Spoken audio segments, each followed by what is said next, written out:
G'day everyone, happy Easter. My name's Dave, and if you want to take that little handout that you got when you came in, the one that was got the Bible reading on it, there's a few points on the right hand side, and that might help you to know where I'm headed.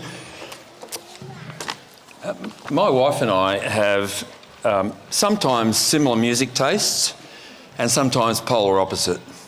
So I think my wife's least favourite album in all the world is one of my favourites, Bruce Springsteen's Nebraska. Fiona describes it as music to slit your wrists to, which is why she doesn't want to listen to it. I just think there's such an earthiness and a reality. The last song on that particular album is called Reason to Believe. He tells 4 stories through the song. There's something about a dog that gets kind of hit by a car and it's dead by the side of the road. You can see why Fiona loves this album. And the person's there hoping that the dog will get up and run. And the question is, how do you get a reason to believe that will happen?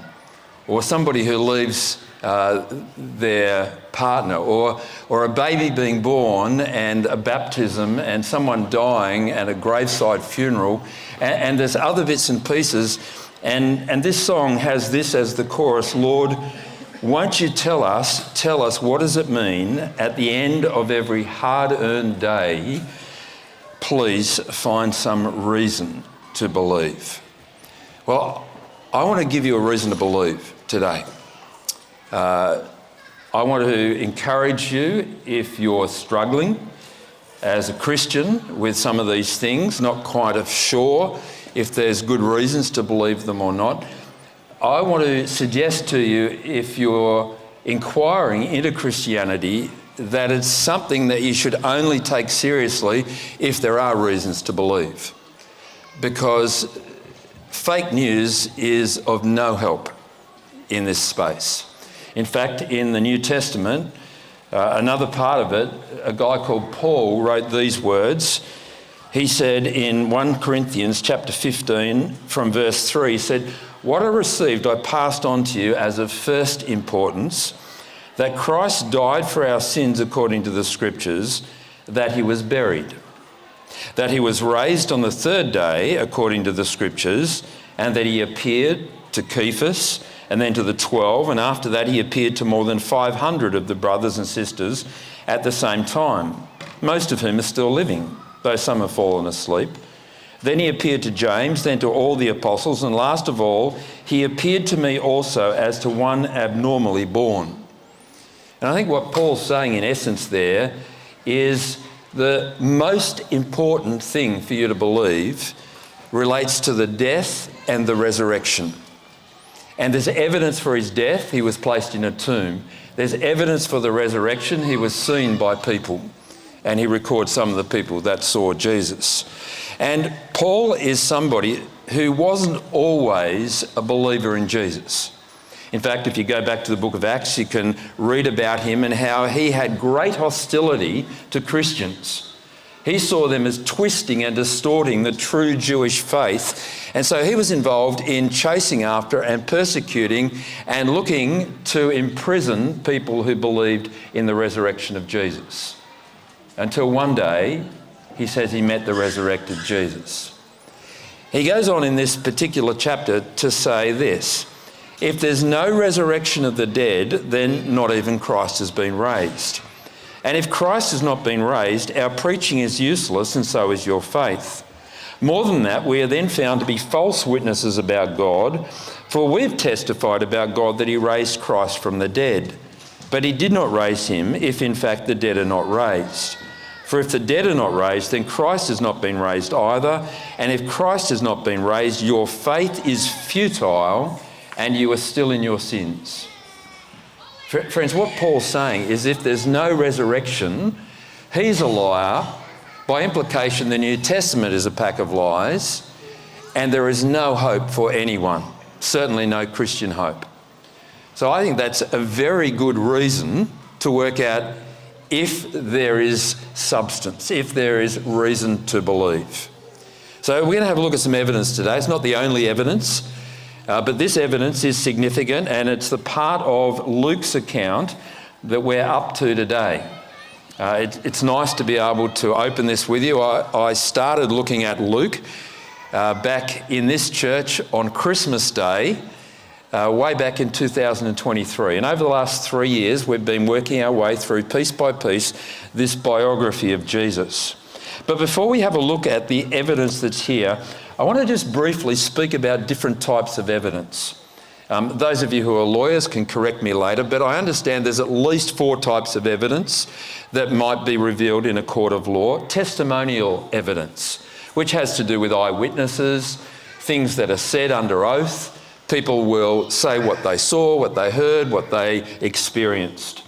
Documentary evidence, maybe things that are written, maybe drawing the account, maybe things that help people to understand what's taking place. There's physical evidence. That's where you find the hammer with the blood on it, or some DNA, or maybe some fingerprints that have been left on the door. There's circumstantial evidence. That is, it's not conclusive, but you put it all together and it points in the direction of these things being true. Now, I want to say I think there's very good testimonial, documentary, physical and circumstantial evidence for the resurrection of Jesus. But before we go there, I wonder if you'd indulge me, because I want to talk about some evidence for something that I've experienced. And what I experienced was 14 years, 4 months and 2 days ago. And that experience was being admitted to hospital and being told that I had stage 4 lung cancer and that I would have probably a year to live. Now, some of you don't know me from a bar of soap well, I'm not a bar of soap, but you don't know me, right? And I probably don't look like I am unhealthy. I probably don't look like I've been struggling with cancer for 14 years. So how can I persuade you of this? Well, let me take you through this sort of steps. Testimonial evidence. Are there people who could give an account of what took place with me 14 years ago? Yes, there are. My wife is over here. My father is sitting beside her. Both of them spent significant time in the hospital when I was there. And they could tell you about others. They could tell you about Bill Burke, who was the physician. They could introduce you to John Tharian, who was the surgeon who opened me up. They could introduce you to Desmond Yip, the professor of oncology who gave me the prognosis. And you could go back and various people, you could ask them questions about what happened, and you could work out whether or not these people are reliable. Are they likely to make that up? Are they generally trustworthy? And so on. That's sort of testimonial evidence. What about documentary evidence? Well, again, there are things that we can check out. These days, you could go to the medical records. You could go back to the hospital and you could explore whether there were things that were written about me at this time in Calvary Hospital in Canberra, and then a couple of weeks later in the Canberra Hospital. Is there evidence for this surgery? Is there evidence for this prognosis? You could look at other things that have been written down over time. My wife wrote a number of letters to people to explain what had happened. You could read those letters. After some time, I started blogging, and then I eventually wrote a book called Hope Beyond Cure. There's documentary evidence for the things that were taking place. And further, there is physical evidence. I contemplated doing this, but I probably won't. But if I was to lift up my shirt, I could show you 3 scars where they inserted tubes through my ribs into my lungs, or into the pleural cavity to be precise. They had to drain off 2 to 3 litres of fluid. Now, you might object and say, no, you could have got them in a bar fight. It might be that you were knifed when you upset the wrong person at the wrong time. But again, you put these things together and there is not only testimonial and documentary evidence, but physical evidence to support it. And there are other things as well, like the fact that I've taken something like 30,000 tablets over the last 7 or 8 years, that I submitted to 4 years of 3 weekly chemotherapy. Why would you do that if there was nothing wrong with you? You see, you can look at these things and you can build up a picture. And then there's the circumstantial evidence. Some of that's really quite interesting, because just before I was admitted to hospital, we had shipped all of our belongings up to Darwin with a removal company. And then I was put into hospital. I was told it was cancer. We didn't know how long it would take to treat it, but as things became clearer, it was obvious that there was nothing that they could medically do. And so the same removal company that took all of our belongings to Darwin brought them all back to Canberra 5 weeks later. There is other things, of course, circumstantial things that you could find out about. The fact that I went into hospital weighing 93 kilos and came out 3.5 weeks later weighing only 78 kilos. Maybe I was just on a weight loss strategy. There were 1,500 students at a conference who stopped what they were doing and prayed that I would be made well. You could ask any of those 500. I imagine that most of them are still alive. You see, as we think about things that are historical, we have directions that we can ask questions. We can find out if there is good reason to believe. Now, with those 4 things in mind, and having illustrated with my own experience, let's have a look and see what Luke, in Luke chapter 24 in particular, is revealing about the resurrection of Jesus. So have your handouts open. First of all, testimonial evidence. This is what people might say under oath. These are the key witnesses. Who are the key witnesses in this account? Well, at the end of chapter 23, the key witness there is a man called Joseph. We're told that he's a member of the council, the Sanhedrin, that he's a good and upright man, that is, he's well respected. He didn't agree with the decision to execute Jesus, and he comes from a town in Judea called Arimathea, and he's looking forward to the kingdom of God coming. He's obviously somebody who has some kind of influence, because he's able to go to Pontius Pilate and ask for the body to be given to him. Now, Luke, in naming that person, giving the details, where he lived, the fact that he was in the council, he had influence, he was well respected, he connected with Pontius Pilate, is giving something that can be checked out. Surely there'd be people who could go back and say, was there ever a Joseph of Arimathea? And then we discover here that Jesus was genuinely executed. There are some who say, well, yeah, maybe he didn't actually die, and so resurrection is not really a resurrection. Maybe he just was particularly unwell, but you don't take bodies off crosses and put them in tombs if they're just unwell. We're told a little bit about whose tomb it was. It was Joseph's. This is not a cemetery in which Jesus is laid, right?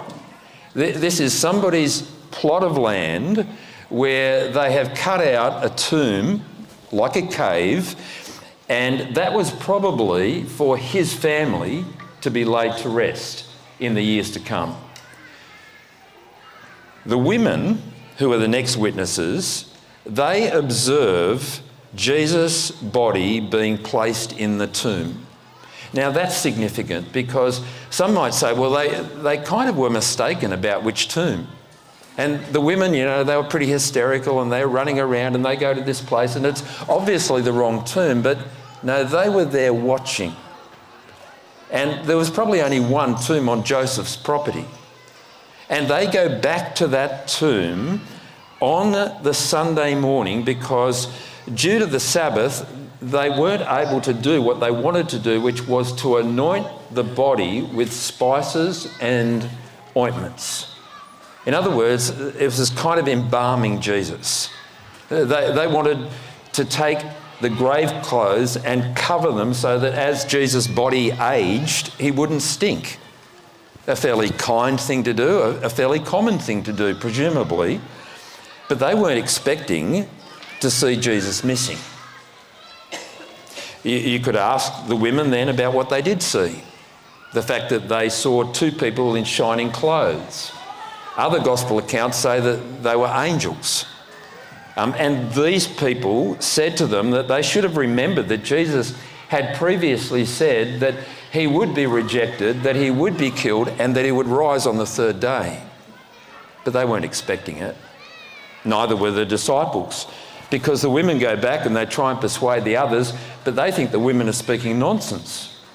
And Peter, who's often the first to respond to anything, rushes off to prove it probably, and he gets to the tomb and he peers in and he doesn't see anybody. There's nobody there. Literally, nobody. Not just nobody. There's nobody there. The tomb is now empty. The stone's been rolled away. But there is something there, and we'll come back to that. There are other people, as we read on. We'll hear more about this next week, but if you follow on after this, there are two guys. One of them is called Cleopas, and they're heading off to a place outside Jerusalem, 7 miles away, called Emmaus. And Jesus appears to them, even though they don't recognise him straight away, and they have a conversation. And then you can read other accounts of seeing Jesus alive. So there's testimonial evidence here, right, in this passage. There are people who, if we're around back then, we could go to a court of law and we could get the women, we could get Joseph, we could get Peter, we could get other people under oath to say what they saw. But there's also documentary evidence. When I started looking at Luke's Gospel with this church 3 years ago, it starts with these words. Many have undertaken to draw up an account of the things that have been fulfilled among us, just as they were handed down to us by those who from the first were eyewitnesses and servants of the word. And then listen to this bit.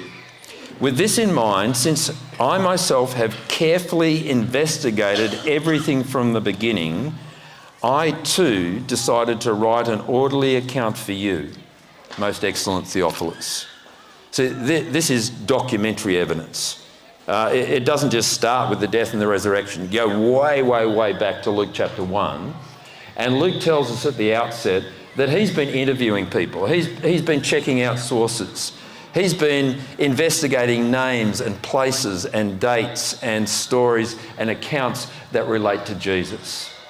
He's asked people what they heard Jesus say. He's asked people what they've witnessed Jesus doing. And he's found out about the crucifixion, and he's found out about the resurrection. You see, the whole thing here is one great documentary source.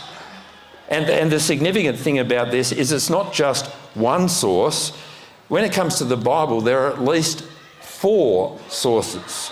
There's one written by Luke, there's another written by Matthew, one by Mark, one by John. And the significant thing about this is that they haven't copied from each other. Yes, some of them have relied on some evidence that they've picked up from the same sources, and probably some have relied on some things from the other writers, but there's so much variety, and particularly in relation to this account. And the significance of the variety is that it actually points to the fact that it hasn't been made up. So if you go to a court and you've got 5 witnesses and verbatim they all say the same words, you can tell it's all come from one place. But if you've got 5 witnesses who all from a different vantage point saw something taking place and they described it as they saw it, they'll pick up on different details. They'll have noticed different things that take place. And that's the nature of reading through these accounts. I encourage you to read them, this documentary evidence. And not just this, but also, remember that little extract that I read out from 1 Corinthians chapter 15? Most Bible historians argue that that is one of the most ancient, one of the earliest accounts of the death and the resurrection of Jesus that exists. There's evidence that it predates the writing of Luke and Matthew and Mark and John. Certainly 1 Corinthians was written in around about 50 or so AD, so probably 18 years or so after Jesus. But these particular words, the ones that he says are of first importance, they sound like they were written closer to the event. See, Peter there is described as Cephas, largely not known by that from this time onwards. There are hints that this is ancient, and I won't get into those, and it doesn't matter too much, but there are a number of different things that converge together. And you might be thinking, well, that's okay, sure, yep, the Bible, of course it's biased when it comes to history. It believes in the death and the resurrection of Jesus, so of course they're going to say the same thing. And that's reasonable to ask that, but there's actually other sources outside the Bible. There's a guy who was one of the greatest Roman historians. His name is Tacitus. And he wrote of the death of Jesus. And there was another guy who's probably, in his day, one of the most significant Jewish historians named Josephus. And he wrote about the death of Jesus. And these two guys had nothing to do with each other. They weren't writing for the same purpose. In fact, Tacitus, he thought that Christian teaching was obnoxious. He thought it was a pernicious lie. So he's not writing with any vested interest in getting you to believe in the resurrection of Jesus.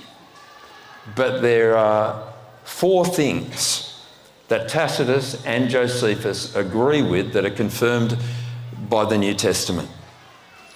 That Jesus existed, that Jesus was executed, that Pontius Pilate was the one who called the shots with Jesus' execution, and that whatever happened, it left an ongoing impact on people that just spread and grew. And that's outside the Bible. That's people with no axe to grind, acknowledging that this is historically what took place. So there's documentary evidence worth checking out, and there's physical evidence. Now, one of the tricky things with this, when it comes to the empty tomb, is how do you say this is physical evidence? Because the whole point is that Jesus' body is not there. But the grave clothes were. Did you notice that? Peter looks in and he sees the linen there, and it's the linen that was used to wrap Jesus' body. It's sitting there. It's the linen that the women were coming to anoint with perfume and ointments. It's sitting there. And the different gospel writers speak of this. In fact, when John talks about it, he makes an interesting point. He says that it was actually folded, and the bit that wrapped his head was folded separately to the rest of the body. Now think about that for a minute. Some people suggest that, well, the body of Jesus was stolen, right? And there are 2 different directions that they might go with this. One is that the Roman authorities stole the body. But gee, you'd think with the nuisance the Christians made of themselves afterwards, if it was them that stole the body, all they had to do was produce it. And others say, well, it's clearly the disciples, the followers of Jesus, who stole the body. Now, there are so many problems with that. But here's one in the text, and that is the linen clothes were still there. If you're going to steal a body, and you're going to do that in a hurry, and you're going to overpower some guards and move a rock away and do a whole bunch of other things, then you're probably just going to sling him over your shoulder. You're not going to unwrap him and carefully put down the linen in piles. I think it's a lot harder to believe that the body's been stolen than some other explanation for what's going on here with Jesus. Of course, it doesn't prove the resurrection, but it together is part of this argument, and it's producing evidence that is to be viewed alongside other evidence. And I think it is a good argument against grave robbery or the mistaken tomb. But what then about circumstantial evidence? Well, there's indirect evidence here too, I think, that suggests a fact. Now, we're familiar with this sort of idea. That is, a lot of TV shows, crime shows, start with circumstantial evidence. Oh, this person was seen running away from the scene of the crime. So they're immediately a suspect. Now, they may just happen to like running, and they were running where there happened to be a crime. It doesn't prove anything necessarily. Or it might be that, there's something happening for which people jump to conclusions. Now, one time when I was at Bible college, we were helping some friends to move from one house into another house. And I picked up their TV and I was carrying it down the street and round the corner to another place. And shortly after I put it in the other place, the police arrived at the door. Because the friendly neighbourhood watch lady across the street from where I was moving my friends rang the police, said someone's stealing a TV. They were wrong, but circumstantially it looked like it. So what about the story in front of us? What about the evidence that's here? Well, someone has died, right? Someone has been buried. People were expecting to find a body when they came back on the third day. Instead, they found an empty tomb. The stone had been rolled away. There was no body, but the grave clothes were still there. The women are the first to give an account of this. And here's a little aside. Women's testimony in the first century was not considered valid. So if you're fabricating an account, you're a bit thick if you make up that it was the women who were the first to see Jesus. Now, that's offensive to us now, and so it should be. But it's just the historical circumstance in which this was written. We also see that angels were involved in giving an explanation. I think it's really helpful to hear that there are angels taking place. You might think, well, how can you prove something like that? And good call, how can you prove it? But are we embarrassed by angels? Why would we be embarrassed by angels if we're talking about God having raised this person from the dead? You see, the thing about what we believe as Christians, it's not a set of philosophies or way of life or a set of rules. It's actually a belief that God came into our world, that he died, that he was raised. Well, there's another piece of circumstantial evidence that I want to leave with you. And that is a group of fairly unimpressive, fearful followers of Jesus, one of whom had denied Jesus even existed only days before, subsequent to this, are convinced that he has been raised from the dead. They are so convinced that they go about proclaiming this message. The numbers of followers grow. 120, 3,000, 5,000, many thousand. And they've continued to grow down through the centuries, down to the 21st century. What is it that's convinced millions, if not billions, of people to put their trust in one who died on a cross and was raised to life again?